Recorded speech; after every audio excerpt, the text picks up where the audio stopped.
Impact Health Link Meeting Tabirik Pakwai Punamapu Taram Nokchari. Ngasi Akoigi Health Link Toramasida Akoina Ngasi Doctor na Takpi Gadoribasi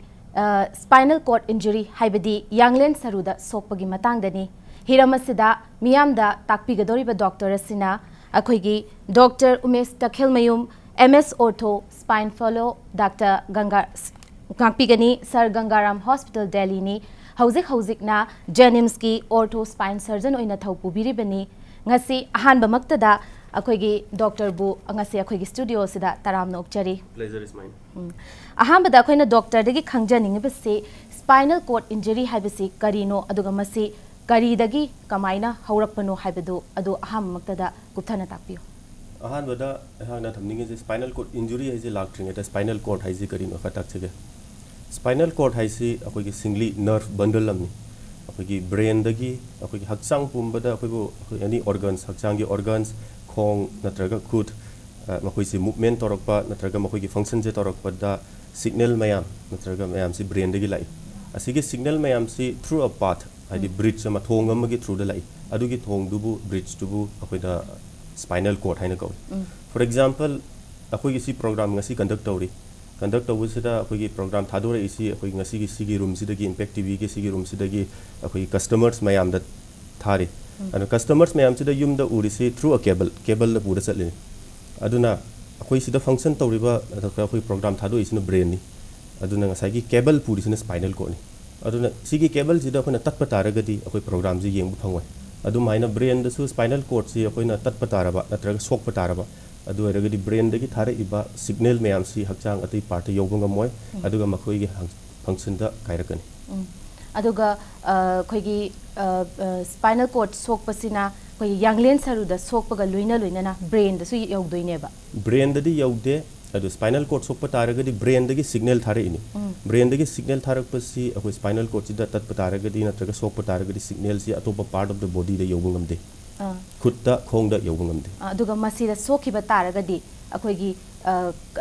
miyoi se kari haina karamna madugi magi condition se kari oirappa yabage haise spinal cord se sokpa taragadi akoi si paralysis lakpa yai spinal cord sokpa kanda akoina sokpa makhan se ani thokna lai complete injury side na complete tatpa spinal cord se completely tatpa yai natra incomplete haidana partial ngasai gi khasi khatang tatpa natraga khasi khatang namba completely tatpa midadi akoina paralysis habadi khongsu khutsu lengwang amdaba yai adagi bladder and boil habadi akoigi ngasai gi ising chatpada mapan thokpada natraga khong hambada khangdaba akoina feel sensation laitaba asi tobu yai aduba akoina paralysis haina kawi adugi si spinal cord si incomplete oraba haidi akoina khasi khatang spinal cord si namme natraga na tangkhayam tangsu e hargadi movement kharadi laigani adubu weakness sondhaba laigani adubu akoina paraplegia natraga paraparesis haina kawi aduga akoigi complete oiba injury haibasidana pura pangthadoine pura pangthadoine masise recover tobagi option di laigadra complete injuries spinal cord injuries si akoina recover tawgadra haina yamna hangi tawagi chance yamna fajaba question ni si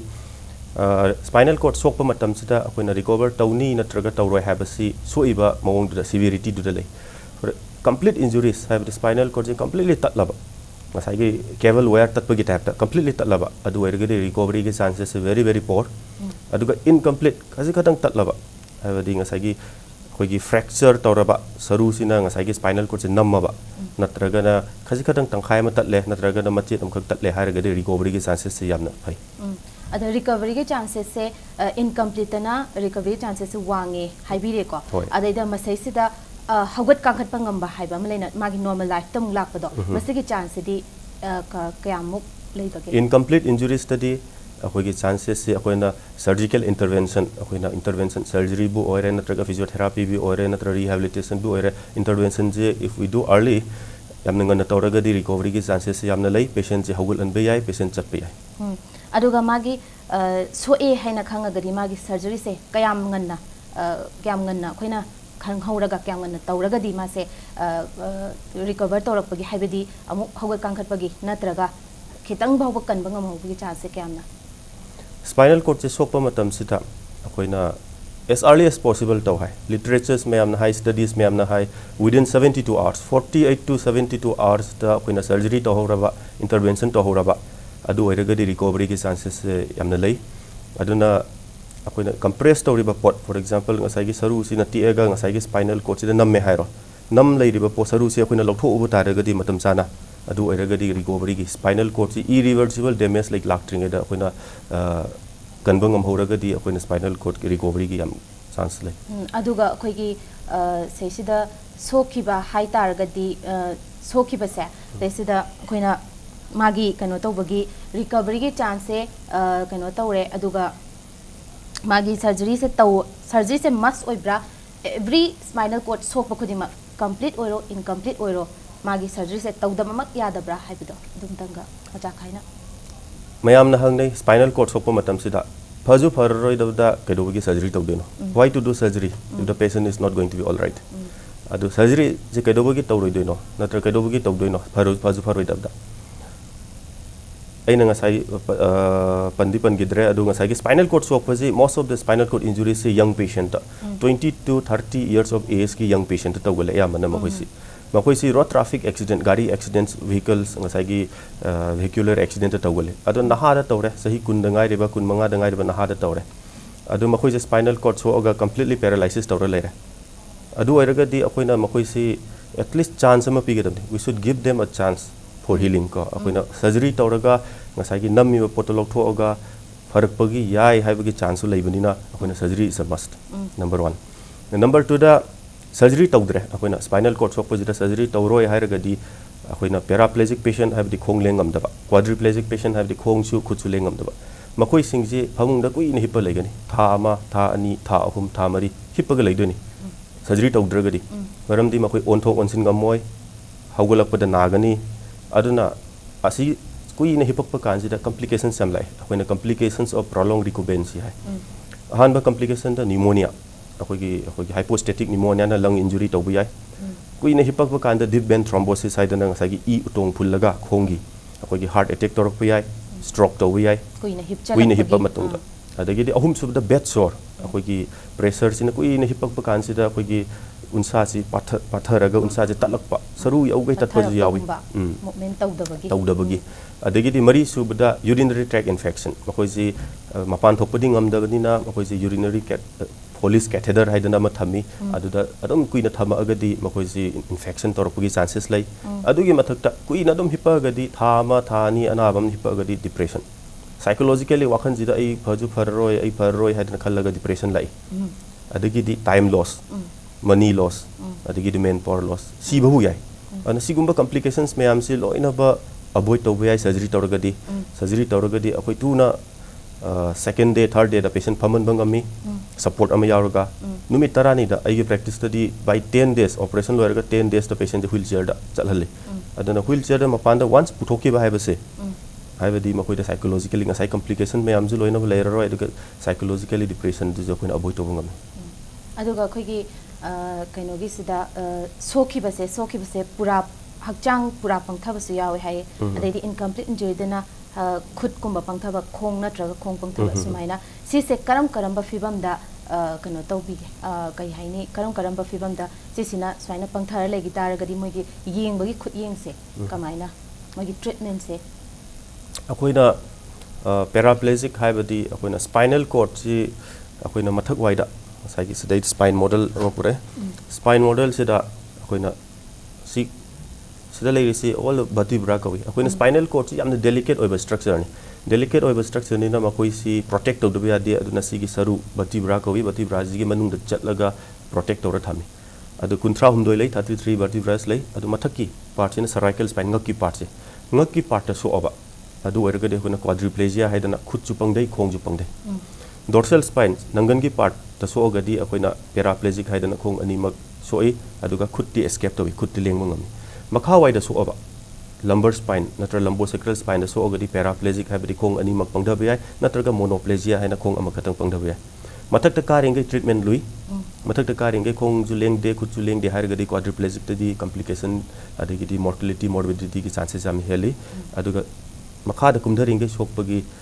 recovery ki chances natraga na ngasai gi incomplete oibanina natraga only one limb khatang paralyzed oibanina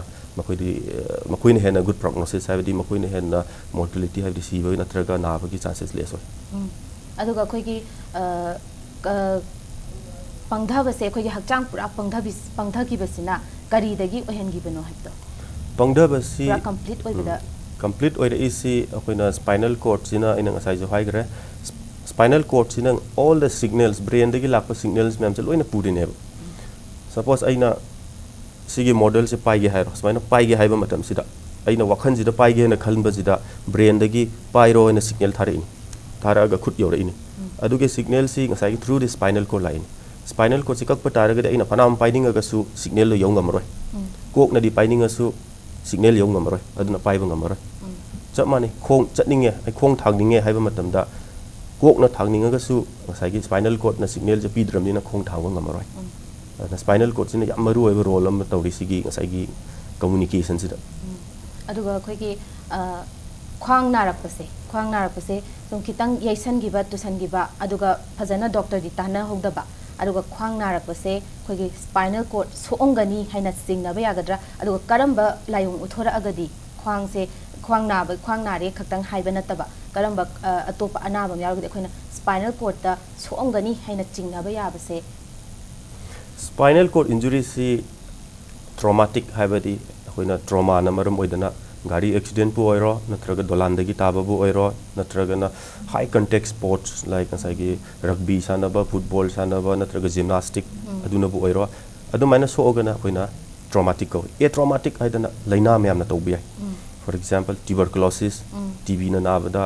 adagi atopa bacterial infection na tumors cancer na tobada makhoina je spinal cord injuries puthoi adu jumnagi khwang naba mi amada akhona spinal cord injuries leite haise khange hargade akhona warning signs na khara khangba darka tai red flag signs haiju hai angang ba firan gi signs bakoi si warning signs jumna gi khwang na ba mi khwang si na da ba mi leite ai su nai mi khudi mag loi nai adu karamba signs la kan da akhona hena section gadage spinal cord natraga singly nerve so omba yage hai ba si gi sign red flag signs se khangadam ni number 1 da sahi jina yama khwang na ri mi jina age more than 55 years sahi yankai manga dagi kuina nare la aba khong adu oiragade akoina tarai loroi damni ani subada night pain haidana nungdang da naraba nungdang da khwang na ba chatai matam da na dagi nungdang naraba na ba jina ma je hogla ba asi ju warning sign amani ahum subada masagi weight loss leiba natraga chak loss of appetite chak chaning da ba phawba adagi any history of cancer ki history atop part sai breast cancer bu oiro prostate cancer bu oiro adugi history leiraba masa se adugumba history leita di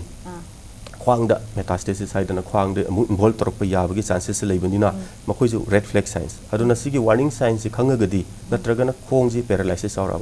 sumna khwang nare ga khong ju pangdare natraga khong sajing hore natraga uchirai ka ba hana claudication ji lai adu oiragadi adu su one of the warning signs adu oiragadi akoina doctor sik tawgadabani akoi tarai na yumda hida am charaga over the top counter da akoina hida am leiraga la treatment tobu yaro yam nungaizare doctor matang swai sida khoi commercial break am lojage doctor dagi spinal cord injury gi matang da akhoi break ki matung da wafam kaya ma khangmina khise impact health link po meeting ta tuna lebiu SRL Diagnostic Limited, trusted by millions. India's largest pathology lab network with more than 12 reference lab and 200 diagnostic centers and more than 1,000 collection centers all over India and abroad. Now in Manipur at Rims Road, Lalambu Makong, managed by Padma Diagnostic Center. Consistently serving the people of Manipur since last 4 years with quality diagnostic facilities and services for blood test, ultrasound, echocardiography, EEG, ECG, treadmill, lung function test, spirometry, 24 hours Holter ECG. First installation of DEXA scan in Manipur for bone densitometry examination and second installation of digital mammography for breast cancer detection with reporting facilities by expert international radiologist based at Bangalore through teleradiology. Only standalone diagnostic center with 24/7 services and facilities for home collections of samples and report delivery. Full 24/7 portable X-ray facilities for immobile patients at your doorstep and provision for routine test facilities during non-rush evening hours and executive health checkups. Friendly and warm staff.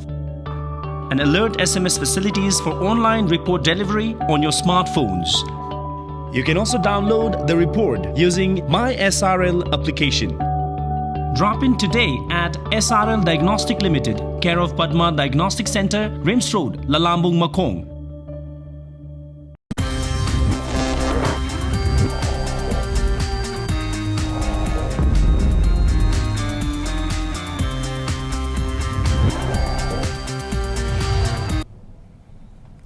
mayambu amuka hana taramna okchari aikhoigi ngasi impact health link ki thauramasi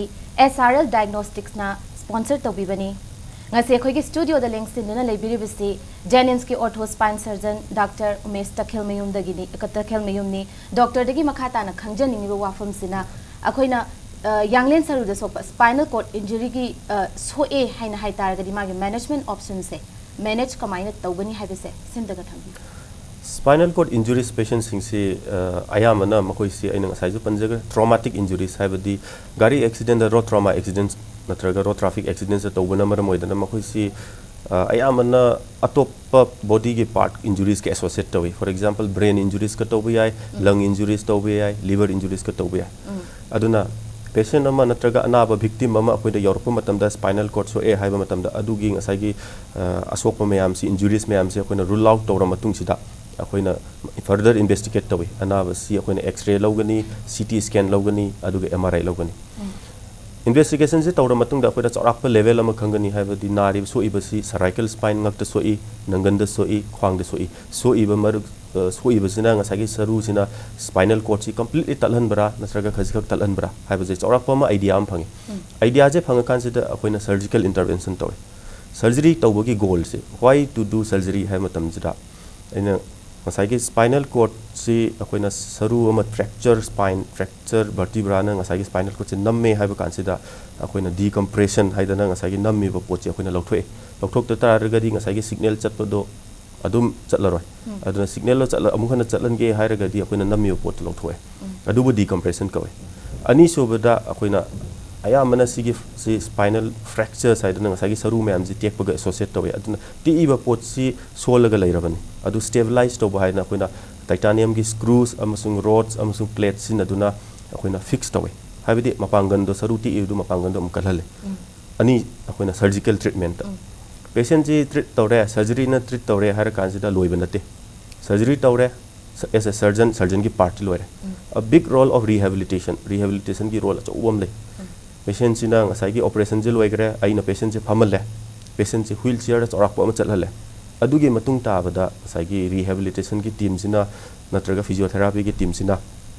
tawdoi si makoi ji further ngasai gi wheelchair chalhan ba natraga patient chatpa ngam da patient se akoina caliper haidana walking caliper natraga orthosis sina aduna patient chalhan ba adigi di urine pass to ngamdre for example urine pass to ngamda basi akoina police catheter ji kui thamagadi infection tawi aina ngasai ju panjagra duni adu makoina spleen intermittent catheterization haidana masa mathanda anaba sinna masa mathanda urine pass to honbagi catheter hapagi training ama darka ta ya adu madarka ta adai di mari sobada paraplegic natraga quadriplegic patient haibidi khut ju pangda ba khwang ju pangda ba khong ju pangda ba patient to di lengthok lengsin gamaroi ngamdramni na makoi si bed sore tolopagi chances am lai aduna bed sore care haidana ngasai gi lengthok lengsin je pung ani khudingi frequent change of position je darka ta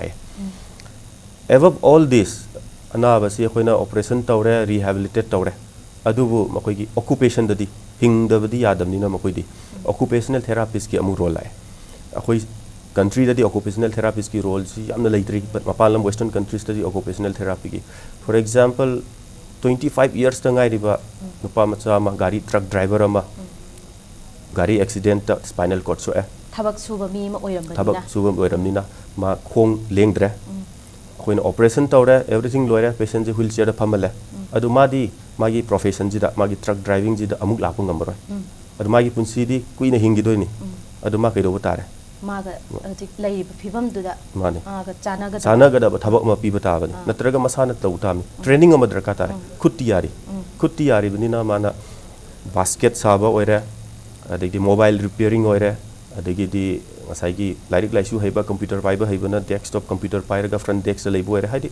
occupation da completely shift tor kadoni truck thorom badagi occupation shift tawta apne aduda guidance pi na ba therapist rakatai occupational therapist ki asigi ji apna big role le so it's a team effort ai tare ko surgeon gi rehabilitation ki team ki physiotherapist ki Family ki. occupational therapist ki and a family ki family ki jo role yam lay family support tawdraga di yade family ki a big role of family so family na sigumba patients sing si support to bigadan adugo marak se da khangjaning bangana magi surgery da khoi screw hapiba tawriba mayam se se lawthokna bra natraga punsi chupagi oina lifelong oina thamgadabra sintaga spinal cord sopasida akoina hapiba screw si akoina khara titanium screws titanium hairiba akoigi metal si amna akoigi hakchang da reaction kwaide ki thokte hai gold ju thokte gold di mapangan sole stainless steel ju mapangan dikali adu ju reaction khara thoen hai aduna akoina hapi se titanium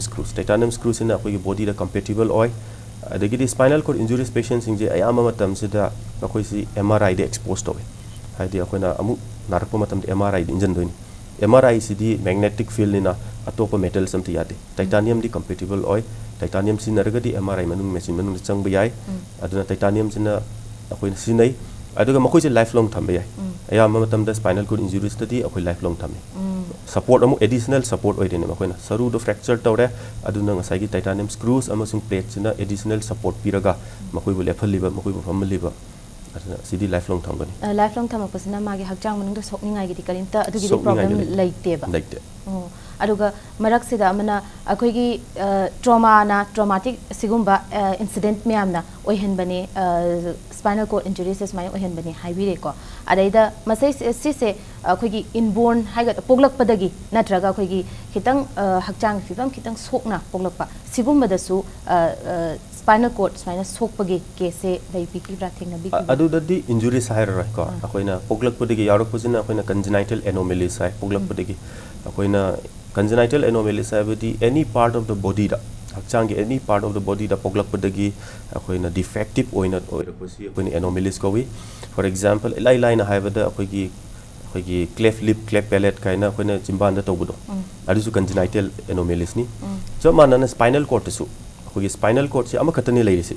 spinal cord amakhatta si akoina saru gi spur haidana saru apaba ma tawraga ngasai gi spinal cord si ani thon khaidok pai akoina diastema ko spinal cord si akoina ayam tamda spinal cord si L1 L2 da loi soi da loi adu mi khara di ngasai gi maton si ata na chingak pa yawi third cord kaina ko soi ta na ga chingba yawi adu ju congenital anomalies ni adu gi mathak sida spinal cord si adu maina anomalies leiba anaba singsi ngasai gi saru si su akoina deformity lai scoliosis kaina akoina si side ta smaina paibi smaina ka pairaga leiba mi thengnai aju scoliosis kawi adu asiga ju associate to ya matamda aduna spinal cord si normal natramnina makoina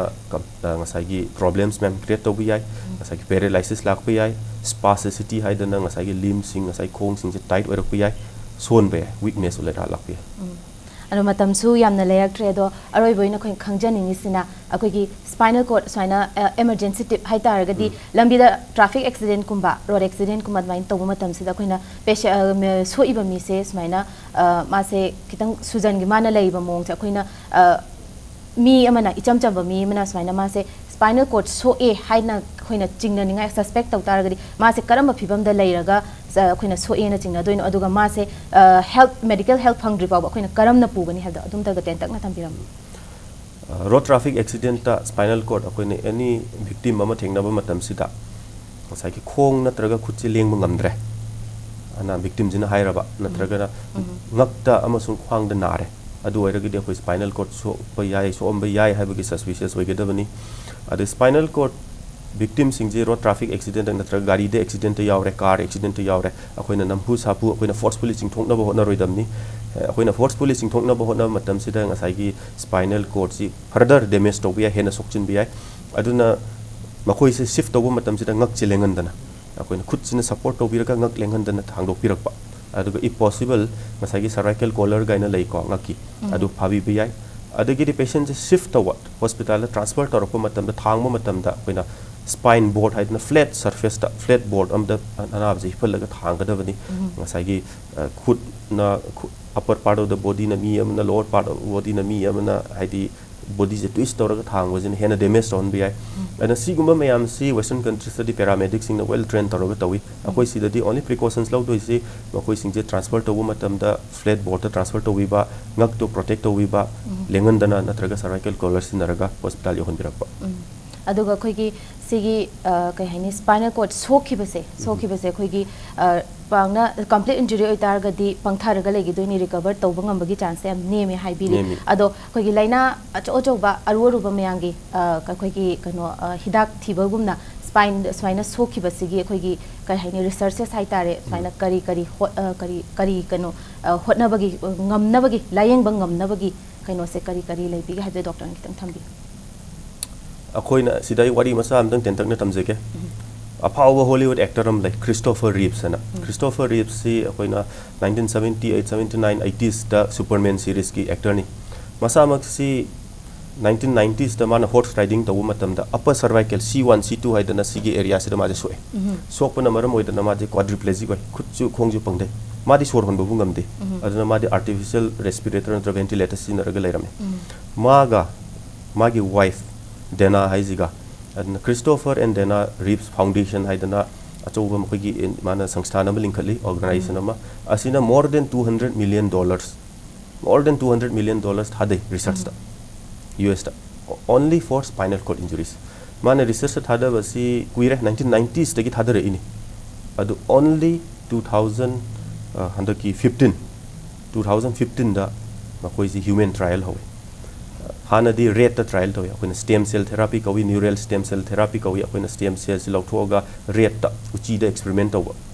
adubu neural stem therapy the 566 and makuna cell lama putwe asina ngas kedo we hare consider ngasagi when University of California asida haure human trial phase 1 clinical trial haure 2015 da hobani results laktri matam changani adubu hodi haure recovery ki chances laigani haidan makona asam go tawbani in near future aina khanbadadi spinal cord injury si is treatable ka makoi research yam kana tawdi full swing da recover tawrakani aina thaje aduga aroi boina miyam da aware oina na ba si se so e khalagadi sima tawbiu miyam sima tawbiu hada doctor na miyam da message amoina paujel amoina tampipi spinal cord injuries si ayamana young patient to ui 20s tagi 30s ta road traffic accident vehicular gari accident ta aduna number 1 da akoina quite important of message meaning edi traffic rules follow ta road race ai di gari kan kana thaudana kotana tawdaba number 2 da akoina spinal cord sok e hairgadi akoina hospital la chatlaga hospital ngan chatlaga laying hoba ahum sobada support family ke support spinal cord ki victims si they are our brothers and sisters akoi ki chini naw naktani akoi ki parents oi biya akoi ki sons and daughters oi biya so makoi si akoi gi ni khalaga akoi ni support pibi ga family members na fazana support pibi ba mari subda government gi side gi government side gi support pibi ba asi su maru oi masai gi thabak to oire occupation do oire makoi gi livelihood hingnaba gi damak tam koi thabuk pibi ba asi su government side gi man thaka tai akhoi matamna loisilakpana akhoi gi ngasigi thauramasi loisinabagi tanja du lawjage akhoi gi ngasigi thauramasi SRL Diagnostics na sponsor tawbibani aduga doctor dasu akhoi gi SRL Diagnostics ki maikai degi achamba khudol ama tamjari thank you very much Doctor Busu ngasigi chillaba matam kya kai thopiduna akhoi studio se link sin biduna kanaraba spinal cord injury akhoi gi saiyang lenser da sokpagi matangda kanaraba miyamna khangba yaba aduga khangningba wafam kya takpi bidanga hanna thagachari thank you matang swaisida impact health link ki thoram loisenjare matam mathangi thoramda akhoina anauba hiram ama galoina na amu hana lakjage impact health link po meeting tatun lebiyo